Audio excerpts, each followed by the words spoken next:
Bismillahirrahmanirrahim. Assalamu alaikum students.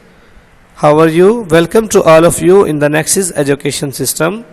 10th class chemistry का आज बच्चों चैप्टर नंबर 9 हम पढ़ने लगे हैं।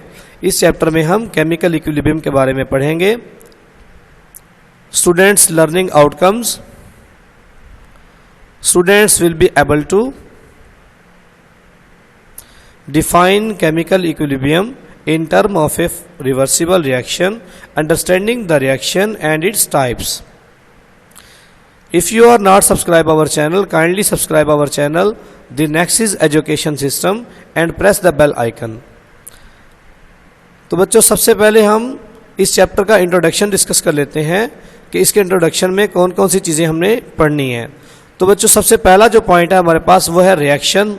हमने रिएक्शन के बारे में पढ़ना है कि रिएक्शन किसे कहते हैं और एक केमिकल रिएक्शन कैसे वो कंपोजिट होता है। सेकंड हम पढ़ेंगे बच्चों रिएक्टेंट्स के बारे में कि रिएक्टेंट्स किसे कहते हैं। थर्ड हम पढ़ेंगे प्रोडक्ट्स के बारे में कि प्रोडक्ट्स कैसे ऑब्टेन होती हैं। फिर उसके बाद बच्चों हम पढ़ेंगे टाइप्स ऑफ रिएक्शंस के बारे में। इसकी दो टाइप्स हैं। पहली टाइप का नाम है बच्चों रिवर्सिबल रिएक्शन और जो सेकंड टाइप है उसका नाम है बच्चों इरिवर्सिबल रिएक्शन। तो जी बच्चों अब हम डिस्कस करते हैं कि रिएक्शन क्या होता है। रिएक्शन की डेफिनेशन में हम देख लेते हैं a complete reaction is one in which all reactants have been converted into products. एक कंप्लीट रिएक्शन वो होता है जिसमें तमाम रिएक्टेंट्स प्रोडक्ट्स में कन्वर्ट हो जाते हैं। फॉर एग्जाम्पल हमारे पास देखें यहाँ पर 2 मोल हाइड्रोजन के हैं और 1 मोल ऑक्सीजन का है। ये एज ए रिएक्टेंट्स हमने लिए हैं। जब हम इनको हीट करेंगे तो हमारे पास 2 मोल वाटर के बनते हैं जिसका फार्मूला 2H2O है यहाँ पर, और ये एज ए प्रोडक्ट्स के तौर पर बनेंगे। अब हम देखते हैं बच्चों रिएक्टेंट्स क्या होते हैं। ए reactant is a substance which participate in a chemical reaction are called reactants. एक रिएक्टेंट वो चीज़ होती है जो किसी भी केमिकल रिएक्शन में पार्टिसिपेट करती है, मतलब उसमें हिस्सा लेते हैं। प्रोडक्ट्स क्या होते हैं। A products is a substance which are formed by a chemical reaction between reactants are called products. Next बच्चों हम डिस्कस करना जा रहे हैं यहाँ पर टाइप्स ऑफ रिएक्शन, और ये एक इंपॉर्टेंट शॉर्ट क्वेश्चन भी बनता है और इसमें हमने बहुत सारी चीज़ें यहाँ पर सीखनी है। तो इसकी पहली टाइप थी बच्चों इरिवर्सिबल रिएक्शन और सेकंड है बच्चों इसकी रिवर्सिबल रिएक्शन।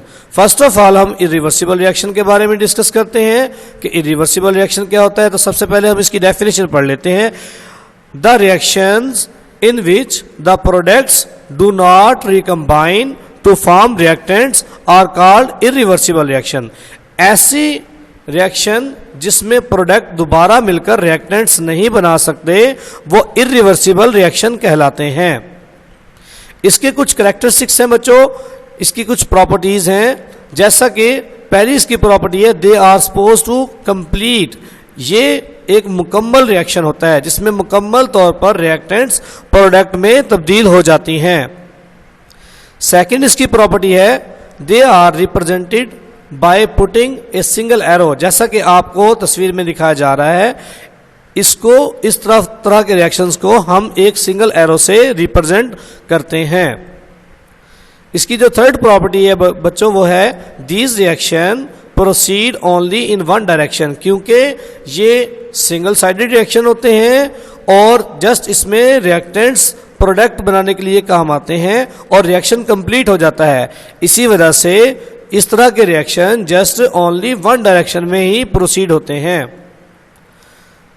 लास्ट इसकी प्रॉपर्टी है बच्चों they consist only one reaction, मतलब ये फॉरवर्ड रिएक्शन देते हैं।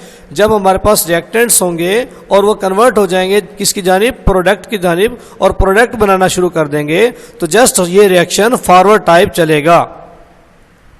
अब बच्चों हम डिस्कस कर लेते हैं रिवर्सिबल रिएक्शन के बारे में। रिवर्सिबल रिएक्शन की डेफिनेशन है बच्चों the reaction in which the product can recombine to form reactants are called reversible reaction. ठीक है, जिसमें हम प्रोडक्ट को दोबारा रिएक्टेंट्स बना सकते हैं। यानी कि एक दफ़ा अगर आपके पास रिएक्टेंट्स मौजूद थे, उससे आपने प्रोडक्ट बनाई और प्रोडक्ट के बाद फिर दोबारा अगर आप उसको रिएक्टेंट्स में कन्वर्ट करना चाहें और वो हो भी जाएं, तो इस तरह के रिएक्शंस कौन से रिएक्शन कहलाते हैं जी? इरिवर्सिबल रिएक्शन कहलाते हैं। ये जस्ट रिवर्सिबल रिएक्शन कहलाएंगे। अब बच्चों हम इसकी भी प्रॉपर्टीज के बारे में डिस्कस कर लेते हैं। These reaction never goes to completion. इस तरह के रिएक्शन कंप्लीट नहीं होते, क्योंकि हमारे पास जो रिएक्टेंट्स होते हैं वो प्रोडक्ट में कन्वर्ट होते हैं और प्रोडक्ट दोबारा फिर रिएक्टेंट्स में कन्वर्ट हो जाते हैं। तो इस तरह के जो रिएक्शंस होते हैं वो कंप्लीट नहीं होते। सेकंड इसकी प्रॉपर्टी है they are represented by a double arrow. हम इनको डबल एरो के साथ रिप्रेजेंटेड करते हैं, जैसा कि यहाँ पर तस्वीर में दिखाया जा रहा है आपको कि हम इस तरह के रिएक्शंस को जो कि रिवर्सिबल होते हैं हम उनको डबल एरो के साथ रिप्रेजेंट करेंगे।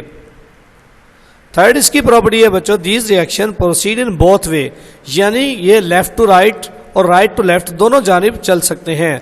मतलब कि जब हम रिएक्टेंट से प्रोडक्ट बनाएंगे और प्रोडक्ट से दोबारा रिएक्टेंट बना सकते हैं, इसी वजह से इस तरह के केमिकल रिएक्शन बोथ वेज में प्रोसीड हो सकते हैं। लास्ट इसकी प्रॉपर्टी है बच्चों they consist of two reactions. इसमें फॉरवर्ड रिएक्शन भी होते हैं और इसमें रिवर्स रिएक्शन भी होते हैं।